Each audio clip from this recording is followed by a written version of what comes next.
तो उनके दो मानने वाले हमारे भारत में है। एक है यहोवास विटनेस वाले और एक है हमारे जो किंग जेम्स बाइबल को मानते हैं। तो जो किंग जेम्स बाइबल को मानते हैं, आइए हम उनके यहाँ देखते हैं उनके यहाँ क्या लिखा जाता है, और जो यहोवास विटनेस वाले बाइबल है उनके यहाँ क्या लिखा जाता है।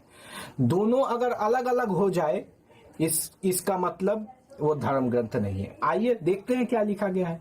अब मैं पढ़ रहा हूं किंग जेम्स वर्शन का बाइबल, या जॉन के 5:7 को हम देख लेते हैं। तीनों के लिए यह गवाह है, स्वर्ग में पिता, वचन और पवित्र आत्मा, और यह तीनों एक है। ये किंग जेम्स बाइबल कह रहा है। अब देखते हैं कि यहोवास विटनेस वाला बाइबल क्या कह रहा है। यहोवास विटनेस वाला बाइबल कह रहा है जॉन 5:7, गवाही के लिए 3 है, और तीनों एक है या अलग अलग वो बात यहां पे है ही नहीं। यह 3 है, गवाही के लिए 3 है, और किंग जेम्स वाला बोल रहा है और तीनों एक ही है। अब ये इतना महत्वपूर्ण बात, जिसको जो बोल रहा है कि तीनों अलग अलग है या तीनों एक है, इतना महत्वपूर्ण बात यहोवास विटनेस वाले बाइबल में है ही नहीं। तो कौन सा सही है रे? तो सही माना जाए।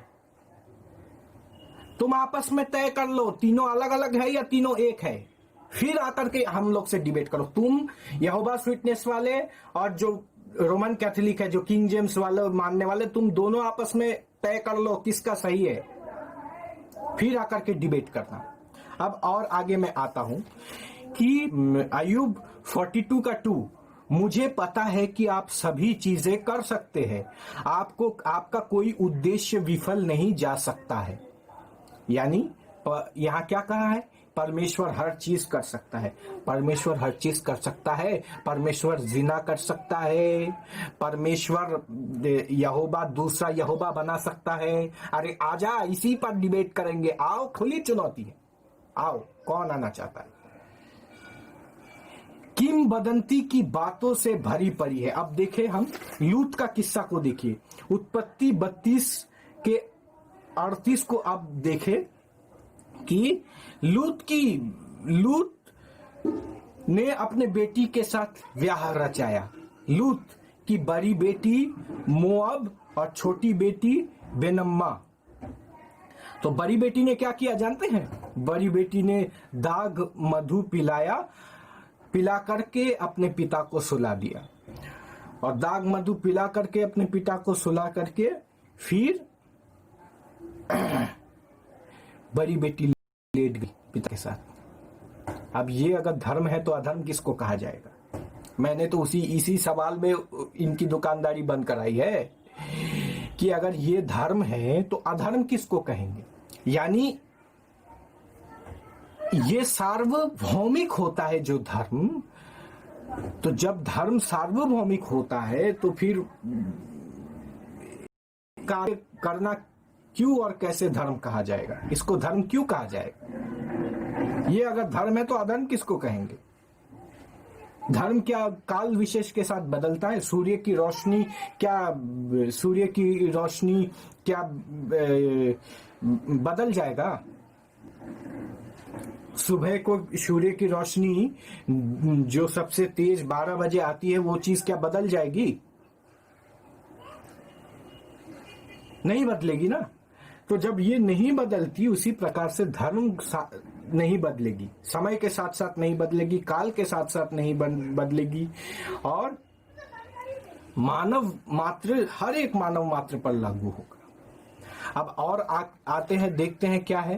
तो हम आदम का किस्सा देख लेते हैं। उत्पत्ति 2:21 क्या है? बाया पसली से हवा को बनाया। उत्पत्ति विषय 2:21 से 22, बाया पसली से किसको बनाया? हवा को बनाया। अब बाया पसली से अगर हवा को बनाया तो हमारे जो पुरुषों में बाया पसली एक पसली कम होना चाहिए और महिला एक पसली का होना चाहिए।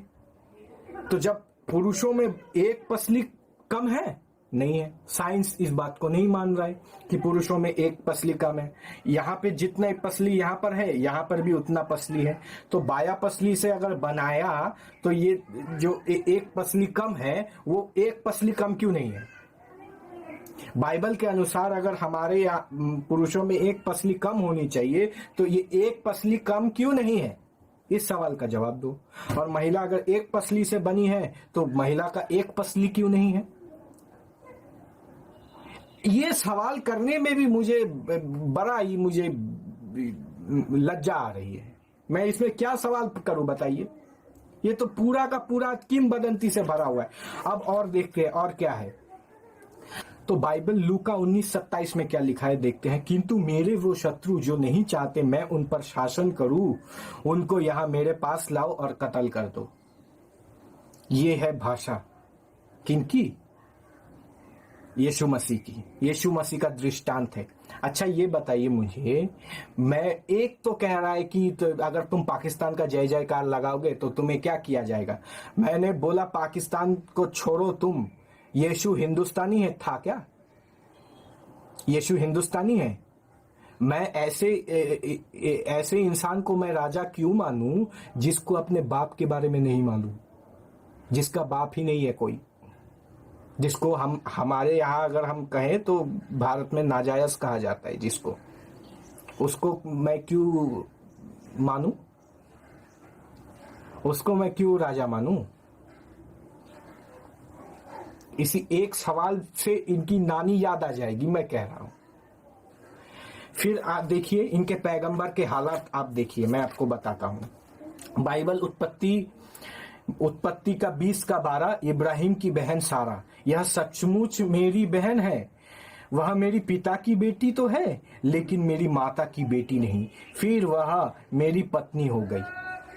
अब अगर यह धर्म है तो अधर्म किसको कहा जाएगा? धर्म सार्वकालिक सार्वभौमिक होता है या आपके लिए अलग धर्म और मेरे लिए अलग धर्म? अब आपके लिए अलग धर्म, मेरे लिए अलग धर्म एक ही किताब में अगर हो तो फिर लोग मानेंगे किसको? किसको माना जाएगा? किस विषय को माना जाएगा? हाँ ये सच है और ये गलत है। और देखिए ये तो इसमें नहीं, यहोवा और हद कैसे करता है, पिता पितरी का विवाह को जायज कर दिया। तो देखिए क्या लिखा है, 1 कुरिन्थी 7:36 से 38। यदि कोई सोचता है कि वह अपनी युवा हो चुकी कुंवारी प्रिया के प्रति उचित नहीं कर रहा है, और यदि उसका काम बेगना तीव्र है और दोनों को आगे आकर के विवाह कर लेने की आवश्यकता है, वह पाप नहीं कर रहा। ये है बाप बेटी का विवाह जायज कर दिया। यहाँ पर दाऊद का किस्सा देखिए, दाऊद 2 शमूएल 11:2 से 4, ये इनकी पैगंबर की हालात है। देखिए ध्यान से, दाऊद यरूशलेम गया, शाम को अपने बिस्तर से उठा, वह राजमहल की छत पर चारों तरफ घूमा।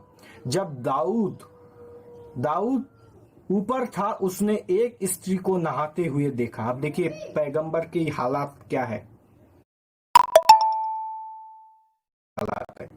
स्त्री सुंदर थी। जब सेवकों से पूछा वह स्त्री कौन थी, एक सेवक ने कहा वह स्त्री एलियाम की पुत्री बतशेबा थी, वह हित्ती अरीयाह की पत्नी है। दाऊद ने बतशेबा को अपने पास बुलाने के लिए दूत भेजे। अब वह दाऊद के पास आई तो उसने उसके साथ शारीरिक संबंध किया। डायरेक्ट कोई विवाह नहीं, शारीरिक संबंध। उसने स्नान किया और अपने घर चली गई, किंतु बतशेबा गर्भवती हो गई। उसने दाऊद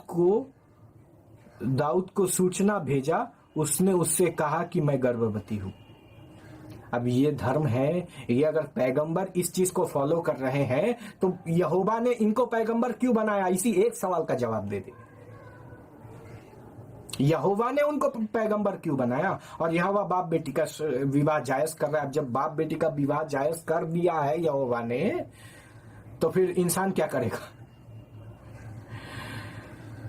तो फिर देखिए, और यहाँ पे जो यीशु को विश्वास ना करे उनको क्या कहा गया है? कुरंथी 6:14, अविश्वासियों के साथ बेमेल संगत मत करो, क्योंकि नेकी और बुराई का भला कैसा समानता। यानी हम लोग, चूंकि हम लोग राम कृष्ण को हम महापुरुष मानते हैं, तो हम लोग बुराई कर रहे हैं। अविश्वासियों के साथ बेमेल संगत मत करो, क्योंकि नेकी और बुराई का भला कैसा समानता। अंधेरे से मित्रता नहीं होती। ये अगर हमारे यहाँ कोई कह देता ना, तो पूरा हमारे यहाँ अगर ये कह देता तो कह देते कि देखो हिंदू है, हिंदू आतंकवाद। और ये लोग कहे तो फिर इन पर पर्दा डाला जाता है। और देखिए, मलमूत्र से रोटी, यहेजकेल 4:12-15, तुम्हें प्रतिदिन अपनी रोटी बनानी चाहिए, तुम्हें आदमी का सूखा मल लेकर के जलाना चाहिए। छी, उस जलते मल पर रोटी पकाना चाहिए। तुम्हें इस रोटी को लोगों के सामने खाना चाहिए। अब बताइए, ये लोगों के सामने खाए? इंसान का खुद का मल मूत्र उसके लिए जहर होगा। अब कोई इसको गोबर के साथ कंपेयर कर रहा है। मैं कह रहा हूं भाई, गोबर क्या गाय खुद खाता है क्या? जैसा उदाहरण के तौर पर पेड़ है, एक जहरीला पेड़ है और एक पेड़ है जो बहुत ही अच्छा है, जिसमें बहुत प्रोटीन्स है। तो अगर हम इस पेड़ को खाएंगे तो उस पेड़ को भी खा लेंगे क्या? लोगों के सामने खाने को कहा है। छी, ये धर्म है। इसको धर्म मानेंगे तो अधर्म किसको कहा जाएगा? अपना मल मूत्र से रोटी बनाएगा क्या? कौन सा ईसाई कंट्री ऐसा है जो खुद के मल मूत्र से? हाँ, गाय मांस मच्छी ये सब नहीं खाता है।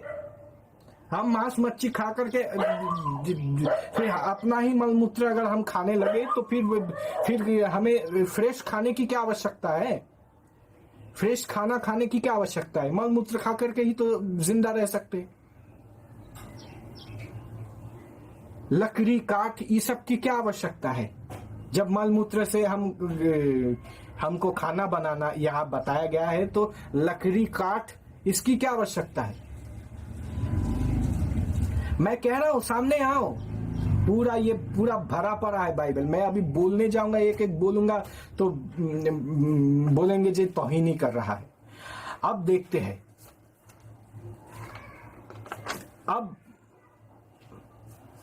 देखते हैं, कि जो अविश्वासी है उसके साथ यहोवा उसको कैसे ट्रीट किया जाता है, यहोवा कैसे उसको देखते हैं। चलिए, लूका का 14:26, यदि मेरे पास कोई आता है और अपनी माता, पत्नी, भाइयों और बहनों, यहाँ तक अपने जीवन से अधिक प्रेम रखता है, वह मेरा शिष्य नहीं हो सकता। ये यीशु मसीह के वचन है। जो माता पिता जिन्होंने इंसान को बड़ा किया, उनसे जिनके पिता का पता नहीं, वो उसको प्यार करे। हमारे यहाँ क्या कहा जाता है? मैंने बोला ना, मैं वो शब्द दोहराना नहीं चाहता।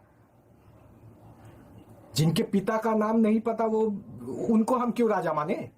इसीलिए मैं कह रहा हूं कि किंवदंतियों से भरा पड़ा है। फिर क्या है? जॉन 6:47, मैं तुमसे सच कहता हूं कि जो विश्वास करता है अनंत जीवन उसका है। यानी विश्वास, और यहाँ पे विश्वास और जो विश्वास नहीं करता है, जो मानने वाला नहीं है, उसी में ही ईश्वर ने भेद कर दिया है। ये है। अब देखिए, क्रॉनिकल्स के 16:3, उसने पृथ्वी को स्थिर करने का फैसला किया है। अब पृथ्वी स्थिर है। हमारे वेद में पृथ्वी के लिए गौहु शब्द आया है। गौ मतलब गोल और गौ मतलब जो गमन करता है। एक ही शब्द में ही दो बातें आ जाती है। दूसरा, भजन संहिता 93:1, पृथ्वी को अचल और दृढ़ बनाया। पृथ्वी अचल होता है क्या? आज भी इस किताब को अगर धर्म ग्रंथ माने तो मानव कौन से सदी में रह रहे हो? सही में आपने सही कहा है कि हमें ये किताबें, ये चीजें हमको समझ में नहीं आएंगी। इसलिए हमें ये समझ में नहीं आएंगी कि धर्म वो होता है जो एक मूर्ख भी समझ सके, एक अनपढ़ इंसान भी समझ सके कि हाँ ये सही है, ये गलत है। हमें ये नहीं समझ में आएगा, ये हमारे लिए नहीं है। अब आगे देखो, भजन 96 का 1, उसने पृथ्वी को स्थिर कर दिया। इसके बाद भी अगर कोई कहे कि इसमें साइंस है तो मैं हाथ जोड़ता हूं उसके विद्वान होने पर। फिर मार्क 16:16, जो कोई विश्वास और विपत्तिस्मा लेता है, यानी क्रिश्चियनिटी में आते हैं तो वहां विपत्तिस्मा लेना पड़ता है। यहाँ हमारे यहाँ दीक्षा